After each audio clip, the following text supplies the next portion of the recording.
자, 잠깐 기도드리겠습니다. 하나님 아버지 감사합니다.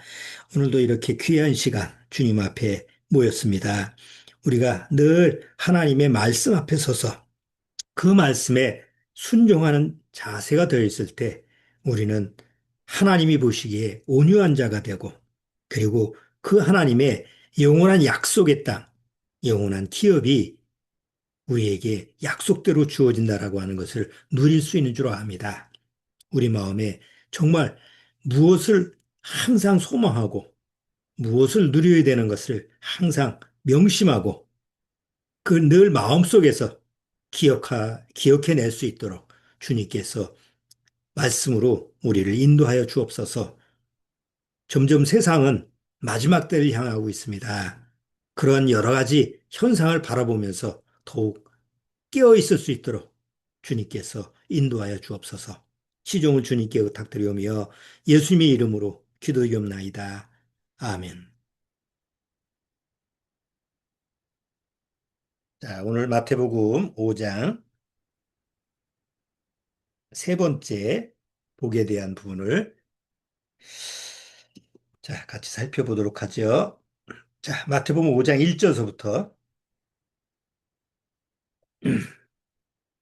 자, 11절까지 또 같이 한번 12절까지죠.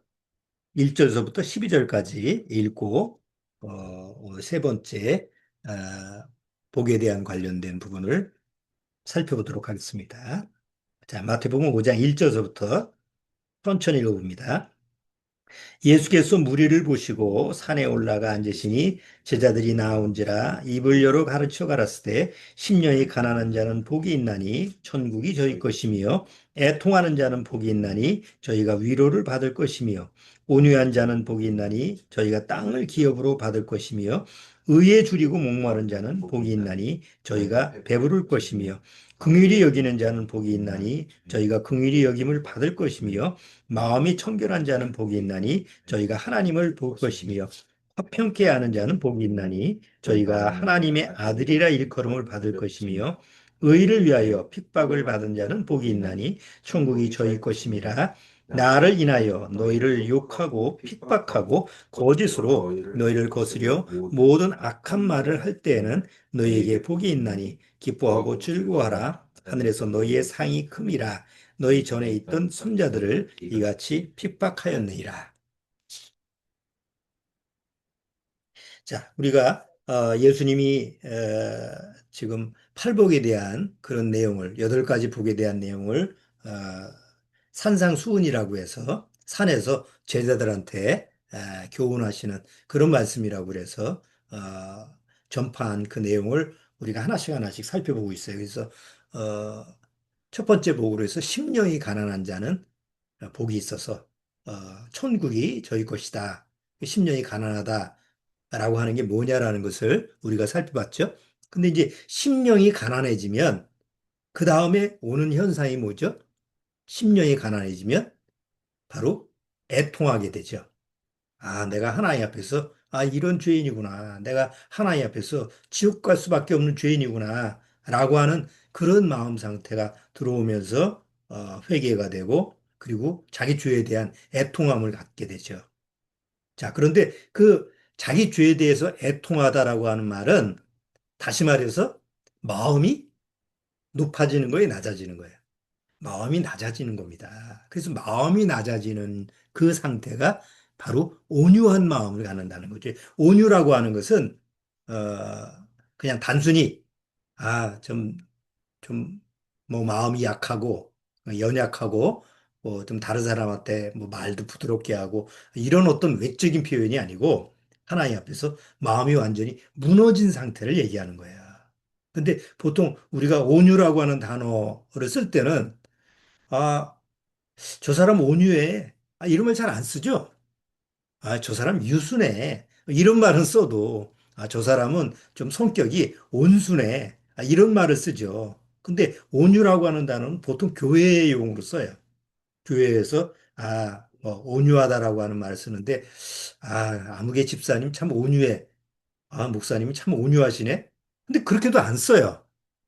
그래서 온유라고 하는 말은 잘 안 써요. 실제로 우리가 평상시 대화할 때도 온유라는 말의 뜻은 알지만 그 비슷한 말을 주로 많이 쓰지 온유라고 하는 단어 자체는 잘 안 쓰게 돼요. 그만큼 이 말의 자체가 조금 어렵게 우리가 다가오는 거죠. 근데 예수님은 직접적으로 뭐라고 하냐면 온유한 사람이라고 온유한 사람이 복이 있나니 바로 그 사람한테 땅을 기업으로 받을 수 있다. 이렇게 말씀을 하시거든요. 그럼 과연 온유라고 하는 게 뭘까? 요새 이란하고 미국, 그 이스라엘하고 중동 전쟁은 매일마다 우리가 목격을 하잖아요. 그래서 이번에는 또 이란이 이스라엘한테만 미사일을 쏘는 게 아니라 주변 자기하고 동맹이라고 했던 어? 그런 아랍 나라들은 사우디라든가 요르단이라든가 암만 그 주변에 있는 쿠웨이트 이런 나라들한테 막 미사일을 쏘잖아요. 물론 거기 미군 기지가 있으니까. 그러니까 그러면 우리 같으면 아니 저것이 우리한테 미사일을 쏴대. 그러면 같이 쏴야 되는데 지금 참고 있어요. 뭐 여러 가지 요인이 있지만 그러면 아 저것들이 우리한테 이렇게 해를 끼쳐도 아 우리는 좀 참아야지. 같은 우리 아랍 같은 동맹이었는데 그게 온유한 마음에서 나온 걸까요? 온유해서 대항을 안 할까요? 사실 그렇진 않죠. 나중에 이 전쟁이 끝나고 나서 뭐 또 화풀이를 당할까 봐. 그 이라이안 나라가 아주 뒤끝이 아주 심한 나라거든요.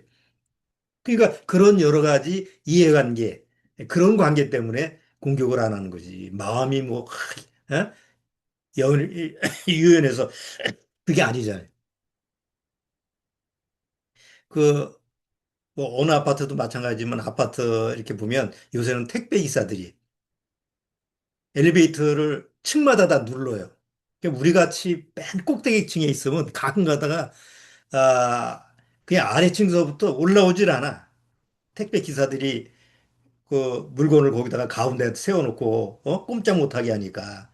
그 천상 뭐 올라올 때까지 기다리면 마음이 어떻겠어요? 그런 일을 당하면 마음에서 화가 나지. 마음에 씩씩거리지. 그 전에도 어떻게 또 그렇게 또 돼가지고 아래층서부터 올라오는데 이건 뭐 층마다 다서 물건이 많았던 모양이에요. 그 마음이 그냥 올라올 때까지 그리고 또 하필이면 한쪽이 고장이 나 있네 다른 쪽이 그 이제 마음에서 그냥 불협화음이 많이 일어나는데 맨 꼭대기층까지 올라왔어요. 그래서 아 이거 바쁜 사람은 어떡하려고 그렇게 일일이 이렇게 세우냐고 그래서 내가 한 소리 했지. 그 사람은 이제 미안해서 이제 고개 숙이고 있는데 그 아래층 내려가다가 우리 경로당의 노인 회장님이 타셨어요. 그분도 이제 오래 기다렸던 것 같아. 그분이 타서 뭐라고 하느냐면, 아이고, 먹고 살기 위해서 하는데 어떻겠어? 그렇게 얘기를 하시더라고. 나만 머쓱해진 거 아니야? 어? 그분은 굉장히 온유한 분이고, 나는 아주 그것도 참지 못하는, 좀 편협한, 그런 사람이고, 그런가요?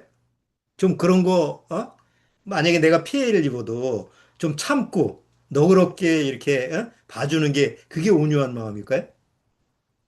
그러니까 우리가 세상에서 살아갈 때 어떤 사람을 봤을 때 그렇게 막 금방 화를 안 내고 그냥 용서해주고 이런 사람이 있으면 저 사람 굉장히 좀 마음이 유순하고 부드럽고 뭐 그런 사람이 보통 그 온유한 사람이 아니냐 이렇게 이제 생각하기가 쉬운데 성경에서 얘기하는 온유라고 하는 말은 전혀 그런 말하고는 이제 좀 차원이 다른 표현이에요. 그래서 한번 예를 들어 볼게요. 모세가 성경에 보면 모세를 뭐라고 하느냐면 지면에서 가장 온유한 사람이다. 이렇게 하나님이 말씀하신 거죠. 그때가 언제예요? 아론하고 그 형 아론하고 누나인 미리암이 모세 보고 대적을 한 적이 있어요. 네가 네 혼자 잘났다고 뭐 하나님 앞에서 너만 선이자냐 우리도 뭐 어쩌고저쩌고 해가지고 이제 모세를 좀 비방하는 쪽이었는데 그때 하나님이 나타나셔서 모세를 변호를 해요. 그래서 변호하는데 뭐라고 하냐면 야 세상에서 제일 온유한 사람이 모세야. 그리고 미리암은 문둥병을. 걸리게 하죠. 자, 모세가 얼마나 온유한 사람이에요? 모세는 어떤 사람이기 때문에 온유한 사람이죠? 굉장히 부드러운 사람인가요? 그 모세도 한 성격 하는 사람이에요. 이집트에서 자기 동족을 쳐 죽이는 그 이집트 군사를 보고 어떻게 했어요? 조용히 쳐 죽였어요. 그 살인자죠. 또 광야에 나와서 이스라엘 민족을 이렇게 왔을 때 어, 십계명 두 돌판을 가지고 내려오는데 막 우상을 섬기니까 뭐예요? 하나님 써주신 돌판을 갖다가 딱 깨트려 버리잖아요. 뭐 우리 같으면 그렇겠어요? 돌판은 놔두고 뭐 화를 내든지 하지. 아니 그 거룩한 그 돌판을 갖다가 깨트려. 또 반석을 쳐가지고 물을 내는데 그것도 거듭 반복되니까 모세가 화가 나서 하나님이 하시죠.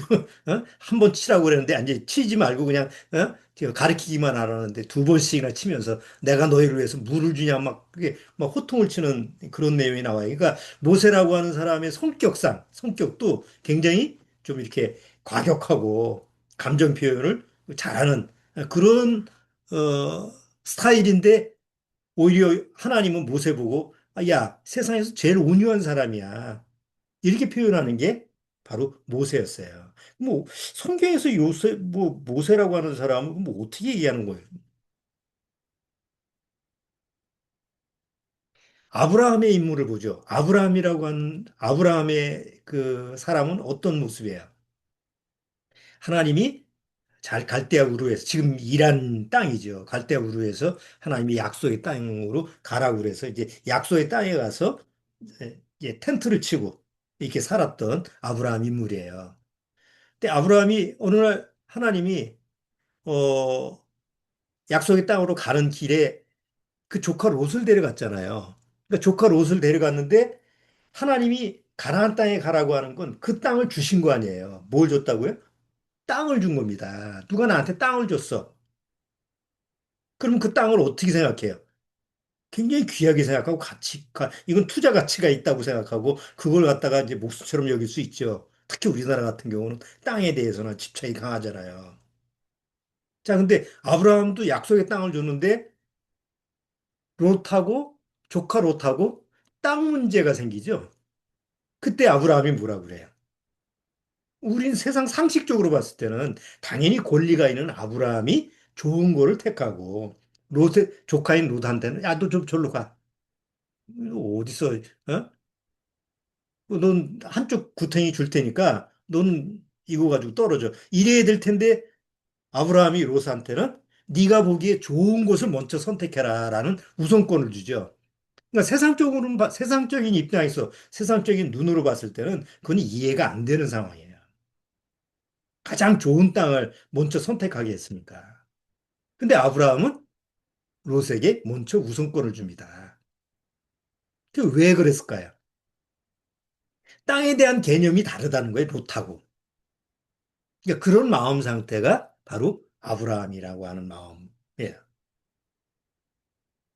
어, 결국 100세 때 아들을 낳죠. 그래서 이삭이라는 그 아들을 낳는데 하나님이 갑자기 이삭을 제물로 바치라고 그래요. 세상에서 누가 자기 유일한 자식을 하나 낳는데 그걸 바치라고 해서 아무리 신이라고 해도 그걸 바칠 수 있는 사람이 누가 있겠어요? 차라리 내가 죽는다고 그러지. 근데 아브라함은 하나님 앞에 뭐 거기에 뭐 대항하고 뭐 반문하고 뭐 뻗팅기고 이러질 않고 하나님 말씀을 받은 즉시 순종해서 자기 아들 이삭을 데리고 와서 번제 업무를 드리죠. 그러니까 이런 모습이 바로 성경에서 온유한 사람이다라고 하는 거예요. 모세라고 하는 사람, 모세도 성경에서 온유한 사람이라고 그래요. 아까 모세는 얘기했으니까. 또 요셉 같은 사람, 나중에 형한테 팔려가지고 그야말로 개고생을 한 사람 아니에요. 그럼 나중에 아무리 자기 형들이라고 해도 뭘 갚아야 돼? 원수를 갚아야지. 자기를 죽이려고 했던 형들인데. 근데 나중에 형들이 왔을 때 요셉이 뭐라 그래요? 오히려 형들을 용서를 하죠. 다윗왕, 다윗왕도 참 혈기가 아주 다분히 어, 아주 혈기가 왕성했고 또 감정적으로도 우리가 시편 그런 거 보면 아주 감정적으로 예민한 사람이잖아요. 뭐 여러 가지 어떤 실수의 모습도 있었지만 그러나 다윗 왕이 하나님 앞에서 취하는 모습을 보면 나중에 이제 처음에 왕의 기름을 받았을 때 사울 왕은 아니고 하나님 보시기에 이제 다윗을 세우려고 했을 때 선자를 보내서 사무엘 선자를 보내서 다윗한테 기름 부음을 해주죠. 왕의 기름 부음을 해줬다라는 것은 이제는 왕권을 주는 거예요. 그렇다고 한다면 우리가 보통 영화를 보듯이 누가 왕권을 가지고 있다고 그러면 뭐예요? 내가 왕이 되기 위해서 온갖 방법을 다 추구해야 되잖아요. 근데 다윗은 뭐라 그래요? 오히려 사울 왕을 피해서 10년 동안 동굴에서 피해 다니면서 하나님의 때를 기다립니다. 그리고 사울 왕이 끝까지 쫓아다녀도 또 사울 왕을 죽일 수 있는 기회가 있었음에도 불구하고 죽이지 않죠. 왜? 하나님의 때를 기다리는 그런 모습을 취하니까. 그러니까 성경 전반적인 그 성경에 나와 있는 인물들 이런 예를 들어보면 하나님이 말씀하신 온유라고 하는 것은 무슨 뜻이냐? 바로 전적으로 하나님의 말씀에 순종하는 사람. 이게 외적인 어떤 뭐 감정적으로나 아니면 행동적으로 뭐 부드럽거나 아니면 말을 부드럽게 하거나 화를 안 내거나 이런 표현이 이런 외적인 모습이 아니라 바로 내면에 하나님의 말씀이라고 한다면 그냥 그 자리에서 엎드리는 이런 순종의 모습이 바로 온유다. 온유라고 하는 그런 모습이에요. 그러니까 다시 말해서 나는 아이고 저 나를 막 화나게 하는 사람인데 가만히 보니까 저 사람을 비교해서 내가 싸울 능력이 없어.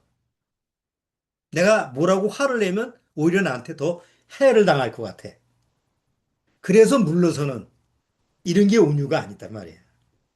내가 권리가 있고 능력이 있고 무슨 권한이 있고 내가 저 사람을 어떻게 막 피해를 줄 수 있는 그런 강력한 이제 능력이 있음에도 불구하고 내가 스스로 절제하고 내가 스스로 나를 통제를 해서 오히려 하나님이 원하시는 뜻에서 나를 맡기고 하는 그게 아까 얘기했처럼 아브라함, 뭐 모세, 다윗, 뭐 이런 인물들이 다 각자 권력, 권세가 있고 능력이 있었음에도 불구하고 그걸 함부로 사용을 안 하는 거예요. 그렇죠?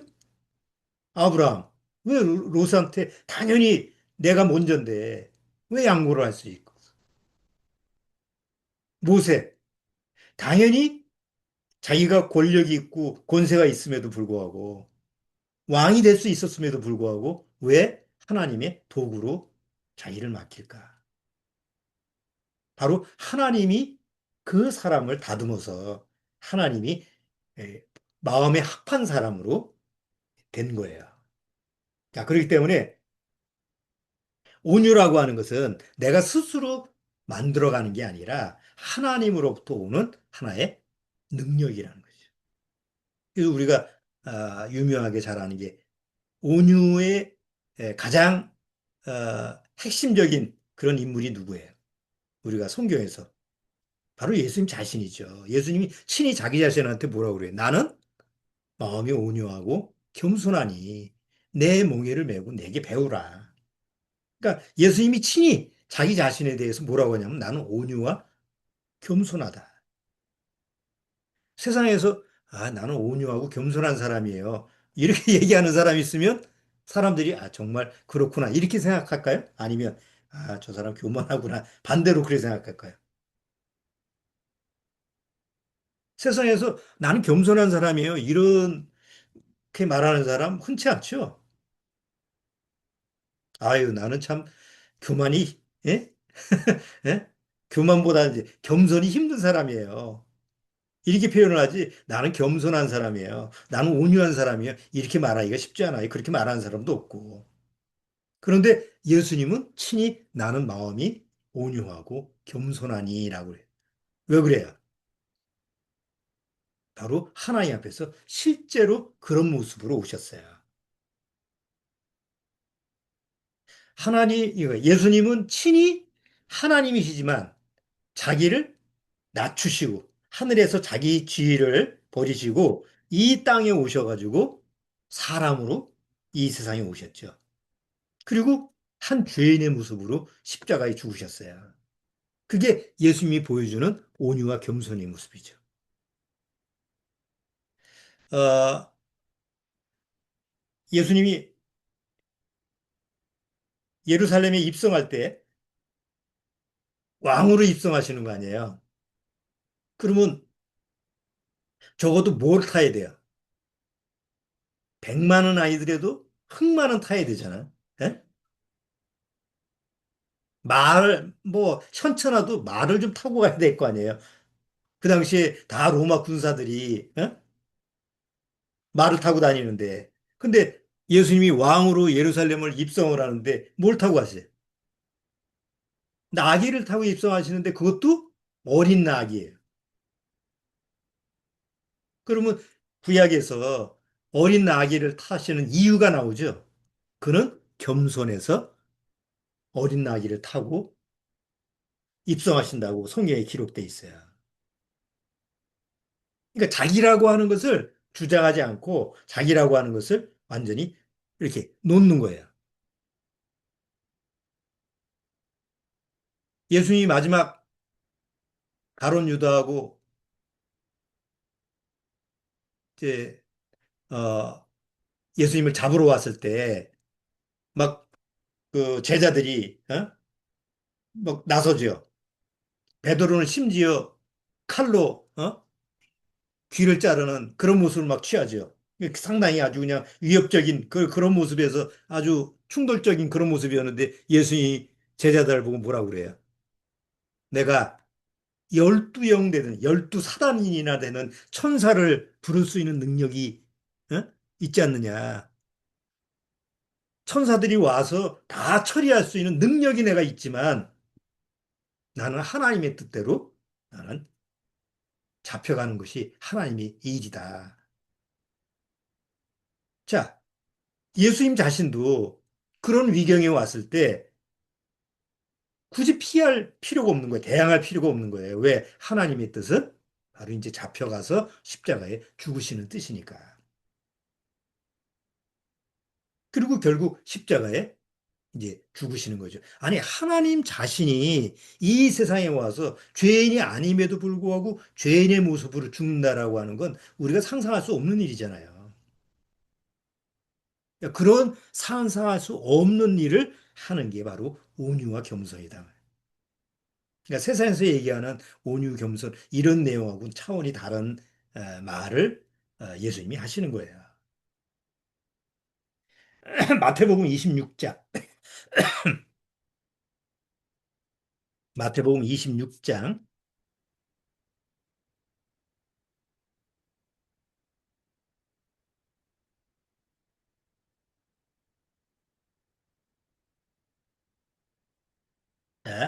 마태복음 26장 53절 보세요. 53절 너는 내가 내 아버지께 구하여 지금 12영대에 더 되는 천사를 보내시게 할 수 없는 줄로 아느냐 내가 만일 그렇게 하면 이런 일이 있으리라 한 성경이 어떻게 이루어지리요 하시더라. 오직 하나님이 성경에 기록된 그 말씀대로 나는 그대로 나는 나를 맡기는 것이다. 이게 온유한 마음이고 겸손한 마음이다. 그러니까 이런 마음을 가진 것은 이런 마음을 가지면 온유한 자는 복이 있다. 그리고 이게 뭘 준다고요?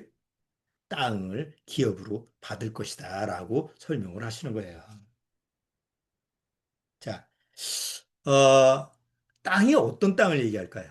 보통 이걸 해석할 때, 이게 그 구원받았어도 하나님을 믿는 사람한테는 세상 땅도 적용이 된다. 뭐, 그래서 부동산도, 하나님 앞에서 주실 수 있고, 좋은 집도 뭐 구할 수 있고, 이런 식으로 해석을 해요. 그럼 예수님이 이때 당시에 얘기를 할 때 그 땅을 그렇게 세상 땅으로 얘기를 하실 수 있을까? 그 당시에 한번 배경을 한번 보세요. 2000년 전에 예수님이 오셨을 때 이미 예수님이 오신 그 이스라엘 땅은 누구의 지배하에 있었죠? 로마의 지배하에 있었어요. 예수님이 오시기 한 60년 전에 이제 그리스를 통해서 로마가 그리스를 이제 나중에 다 점령을 하죠.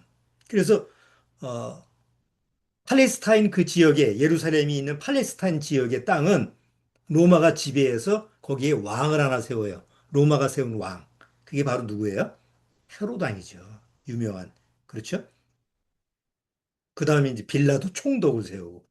그러니까 로마의 세력에 의해서 지배를 당하는 우리 옛날에 일본한테 땅을 빼앗기고 그 일본의 종로로 돼서 일본이 뭐 했어요? 우리나라에 와가지고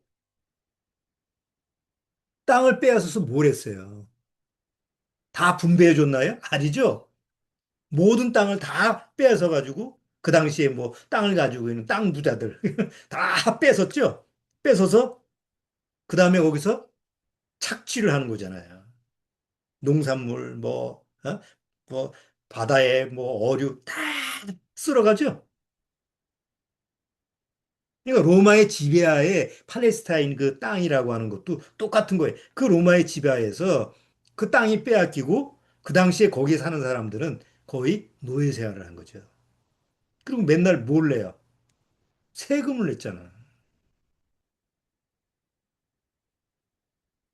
로마한테 세금을 내지. 아니, 왜 자기 땅에 사는데 세금을 내, 로마한테. 땅을 빼앗겼기 때문에 더 이상 그 땅에 대한 권리를 취할 수가 없는 거예요. 그런데 그러다 보니까 유대인들은 이 잃어버리고 빼앗긴 땅을 어떻게 해요? 되찾아야 되겠다. 독립정신이 생긴 거예요. 그럼 누가 필요해요? 뭔가 우리 이 빼앗긴 땅을 로마 그 황제한테 다시 되찾을 수 있는 그런 뭔가 능력 있는 그런 메시아가 필요한 거죠. 그래서 예수님 당시에 유대인들이 원했던 메시아는 바로 잃어버린 땅을 되찾아주는 메시아였다는 거예요.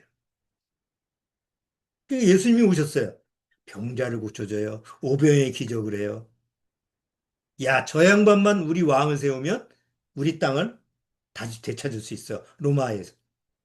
그래서 왕을 세우려고 하죠. 예수님을.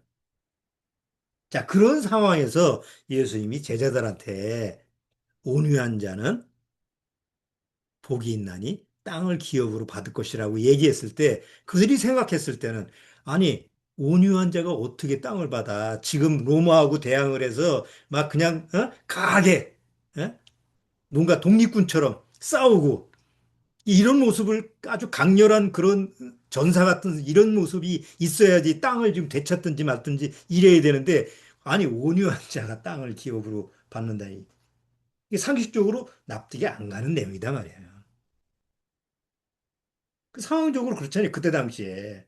그러면 예수님이 여기서 말씀하시는 이 의미가 뭘까요? 세상의 땅은 아니죠. 세상의 땅이라고 한다고 한다면 그 이후에 AD 70년에 결국은 이스라엘은 땅을 되찾았어요? 아니면 진짜 완전히 다 뺏겼어요? 완전히 뺏기고 이스라엘 민족은 다 전 세계로 흩어져 버리죠. 그리고 1948년 5월 17일 날 이스라엘이 독립한 그 전까지는 다 그 땅은 버려진 땅이 된 거 아니에요. 지금 이스라엘 땅이 지금 저 독립을 다시 돌아와서 우리 독립했어. 이제 우리는 우리 땅이야라고 선언한 지가 70년 지났어요. 그것밖에 안 돼요. 거의 2000년 동안 잃어버린 땅이 된 거예요. 그러니까 예수님이 이 땅을 기업으로 준 건 바로 이 세상 땅을 줄 거다. 이게 그렇게 해석하면 안 되죠. 그러면 여기서 예수님이 온유한 자는 그 땅을 기업으로 받는다라고 하는 이 땅은 바로 앞으로 우리가 살아야 될 천년왕국의 한 모습을 미리 약속하신 거예요. 구원받은 사람은 다 어느 날 천년왕국으로 들어가죠. 천년 동안 예수님이 통치하는 그 지금 우리 땅, 지금 사는 이 헌 땅, 헌 하늘이 그 당시에 천년왕국 때는 다시 하나님이 정화를 해서 옛날에 에덴 동상처럼 다시 만들어 주시는 거예요. 그리고 실제로 우리는 거기서 천년 동안 그러니까 통치라는 걸 하게 돼요. 예수님과 함께 구원받은 성도들이. 그러면 구원받은 성도들이 통치를 하려면 뭐가 있어야 돼요? 내가 관리하는 땅이 있어야죠. 그러니까 그 땅을 얘기하시는 거예요. 지금 우리가 세상 사는 지금 땅 말고 이건 이미 저주받은 땅이에요. 자, 그렇기 때문에 우리가 좀 땅에 대해서 좀 마음에서 집착을 한다면 세상 땅 말고 우리가 이제 육체를 떠나서 그다음에 예수님과 함께 갈 천년왕국에서 누려지는 그 땅에 대해서 좀 한번 생각을 해봐야 돼요. 한 평이라도 좀 받으려면. 예? 남의 거 얹혀서 거기서 살지 말고 정말 하나님이 약속하신 그 땅을 기업으로 받으려면 우리가 세상 살 때 이 짧게 사는 이 세상에서도 한번 생각을 해봐야 돼요. 어디에 투자를 해야 되지? 예? 이건 우리만이 가지는 게 아니에요. 이미 아브라함 때에서부터 보세요. 아브라함이 롯에게 땅을 양보한 이유는 뭐예요? 바로 하나님이 약속한 땅은 이 세상 땅이 아니라고 하는 걸 알고 있기 때문에 그렇죠? 아브라함, 이삭, 야곱 다 못 치고 살았어요. 텐트 치고 살았어요. 내 땅이라고 한다면 적어도 오두막이라도 져야 되잖아요. 근데 왜 텐트를 치고 살았어요? 히브리서 11장에 뭐라고 그래요? 그들은 저 보이지 않는 하나님의 약속의 땅을 바라보고 살았다고 그러잖아요. 히브리서 한번 보세요. 히브리서 11장.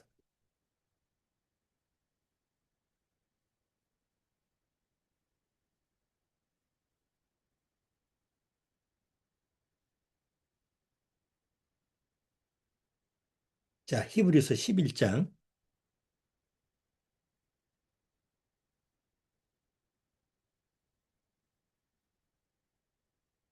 자, 히브리서 11장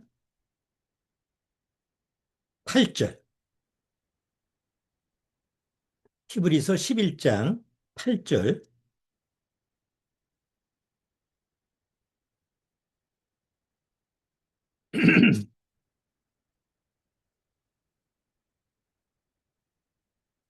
믿음으로 아브라함은 부르심을 받았을 때에 순종하여 장래 기업으로 받을 땅에 나갈새 갈 바를 알지 못하고 나갔으며 믿음으로 저가 외방에 있는 것 같이 약속하신 땅에 우하여 동일한 약속을 유업으로 함께 받은 이삭과 야곱으로 더불어 장막에 거하였으니 이는 하나님의 경영하시고 지으실 터가 있는 성을 바랐음이라. 하나님이 경영하시고 지으실 터가 있는 성은 어디에 있는 거예요? 성은 이 땅에 있는 게 아니고 바로 하나님이 약속하신 저 영원한 땅에 바로 천년왕국을 얘기하는 거고 그리고 새하늘과 새 땅을 얘기하는 거예요. 자, 보세요. 그래서 13절에 그게 어떤 땅이냐? 이 사람들은 다 믿음을 따라 죽었으며 약속을 받지 못해. 약속된 땅을 못 받았어요. 그 땅에 살지만 진짜 약속의 땅은 못 간 거죠. 자, 그런데 그것들은 멀리서 보고 환영하며 또 땅에서는 외국인과 나그네로라 증거하였으니 이같이 말하는 자들은 본향 찾는 것을 나타냄이라. 저희가 나온 바 본향을 생각하였다면 돌아갈 기회가 있었으려니와 저희가 이제는 더 나은 본향을 사모하니 곧 하늘에 있는 것이라. 하늘에 있는 땅이다 말이에요. 물론 이것은 새하늘과 새 땅을 얘기하는 거예요. 자, 그런데 그 전에 하나님이 구원받은 성도들과 그리고 육체가 있는 이제 이스라엘 민족이 이 지상에 아직 남아있는 그 땅을 이게 통치하는 시간이 바로 천년왕국의 천년이라는 거죠. 그래서 에스겔서 내용을 보면 중간에 33장인가요? 거기 30장서부터 보면 분배하는 장면이 나타나요. 12지파. 마지막 천년왕국 때 12지파한테 땅을 분배를 쫙 하는데 그 땅을 어디 땅을 분배할까요? 당연히 이스라엘 땅이죠. 약속의 땅이니까. 그러니까 그들과 함께 이제 통치하는 게 이제 부활체를 가지고 있는 구원받은 우리들이에요. 그래서 그러면 우리들한테는 그러면 어떤 땅을 통치를 분배를 해 주실까? 굳이 한국 사람한테 미국 땅을 통치하라고 하지는 않을 거고, 뭐, 우리나라 땅을 통치하게 하실 수도 있지 않을까? 이런 생각도 해봐요. 예? 어쨌든 간에 천년왕국 때는 이 지구 전체가 하나님이 관리하게끔 구원받은 성도들한테 에, 역할을 맡기니까. 그러면 뭐, 이치적으로도 자기하고 연관 있는 땅을 통치하게 되겠죠. 천년 동안. 근데 어쨌든 그거는 가봐야 아는 부분인데 우리가 온유한 자가 바로 땅을 기업으로 받는다는 그 약속이 과연 누구한테 성취가 될까? 바로 온유한 능력을 받는 사람만이 그 땅을 기업으로 받는다는 약속이 적용되는 거예요. 과연 구원받은 성도들은 그럼 온유의 복을 어떻게 누릴까요? 좋은 예가 하나 있어요. 사도행전에 보면 베레아 사람들이 나와요. 데살로니가 지역에. 근데 사도 바울이 그 데살로니가 근처에 베레아 지역에 갔는데 베레아 사람들은 다른 사람들하고 달라. 그 어떤 뭐가 달라 했더니 베레아 사람들은 신사적이라는 말로 표현. 우리말 성경 우리말에는 신사적이라고 하는 단어를 썼는데 저는 잘 표현했다고 생각해요. 영어 성경에는 뭐 다른 표현으로 되어 있는데 우리말 성경이 그분도 번역을 잘했어요. 사도행전 잠깐 보시죠. 17장.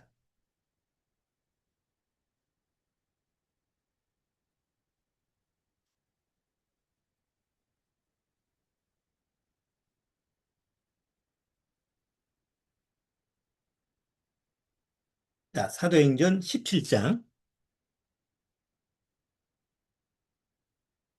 11절, 12절.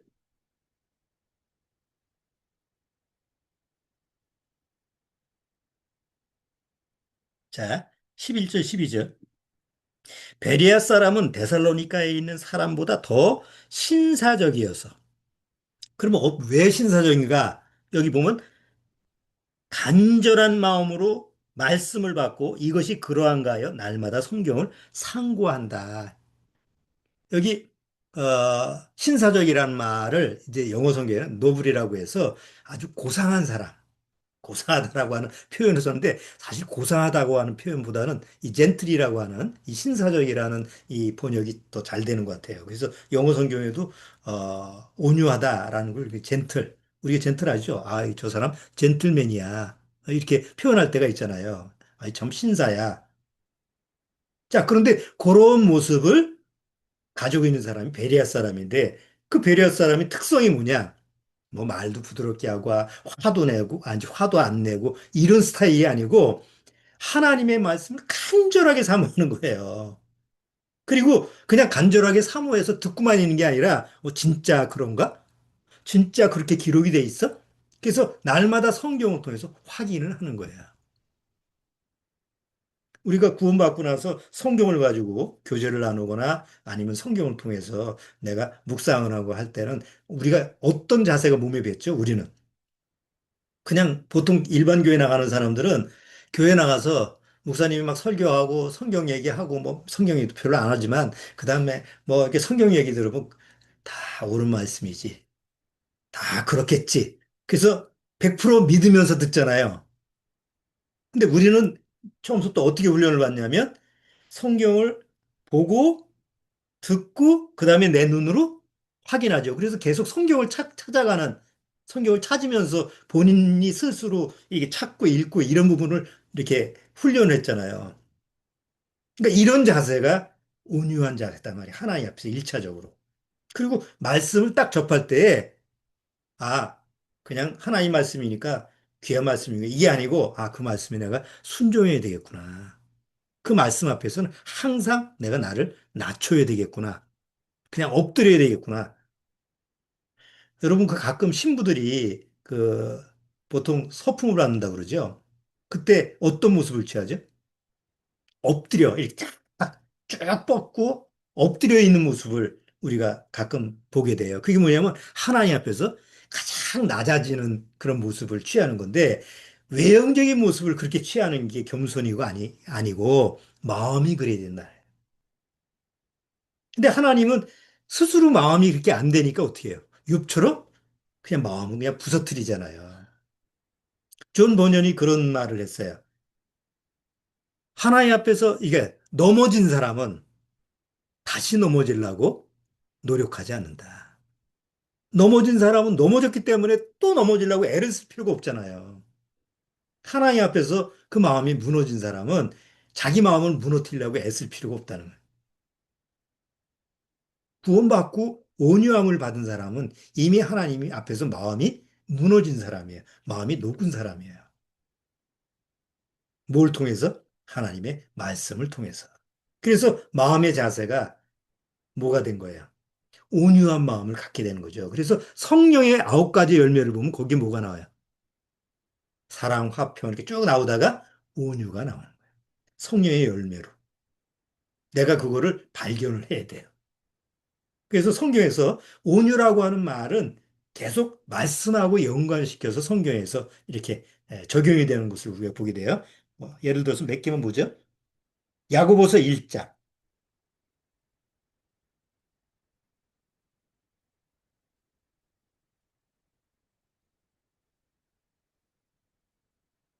자, 야고보서 1장.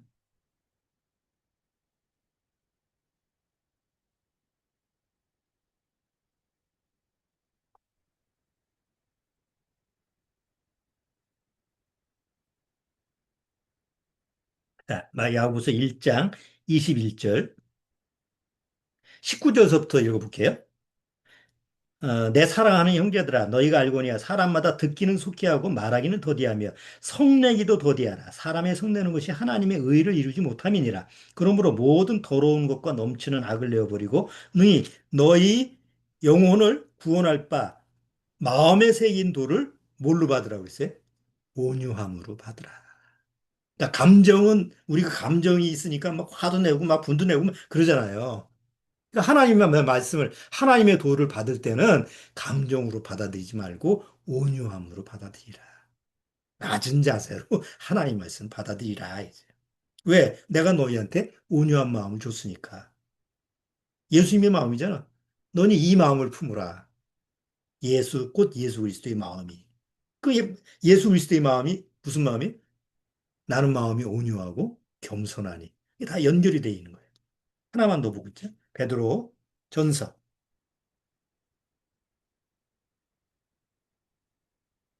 베드로 전서 3장.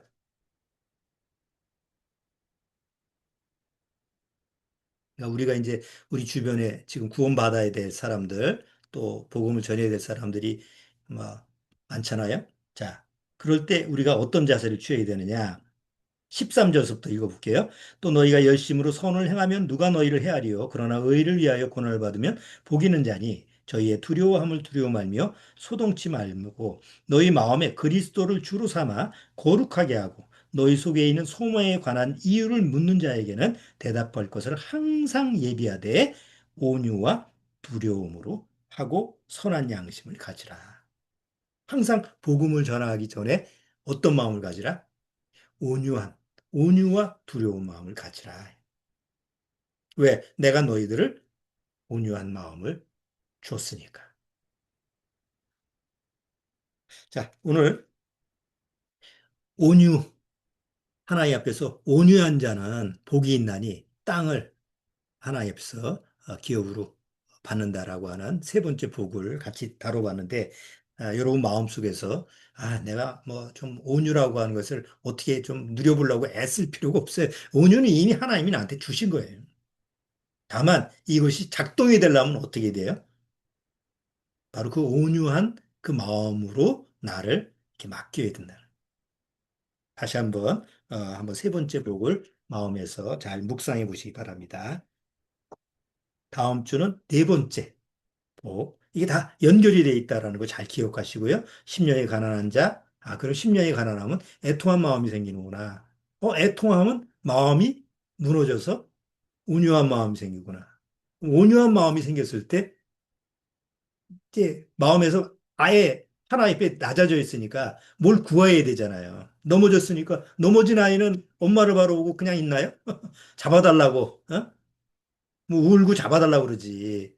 그것처럼 그 다음에 이제 정말 의에 줄이고 하나님 앞에서 간절하게 구하는 그런 자세가 되는 거죠. 자, 네 번째 복을 다음 주에 같이 살펴보도록 하겠습니다. 기도하고 마치겠습니다. 하나님 감사합니다. 우리에게 심령이 가난함을 복으로 주시고 또 하나님 앞에 죄에 대해서 애통해 하는 그런 복도 주셨는데 이제는 더더욱 그 안에서 온유한 마음을 우리 안에 복으로 허락해 주셨습니다. 이제 온유한 자가 하나님 앞에서 늘 소망으로 바라는 것은 바로 하늘에 있는 땅, 약속하신 그 천년왕국의 그 땅을 기업으로 받는 것입니다. 이 세상 어떤 땅보다도 비교할 수 없는 축복의 땅이요. 우리에게 영원한 기업이 된다라고 하는 것을 꼭 기억하고 소망을 그 보이지 않는 하나님의 약속의 그 땅에 두고 살아갈 수 있도록 주님께서 축복해 주옵소서. 우리 주 예수 그리스도의 이름으로 축원합나이다. 아멘. 자, 마치겠습니다.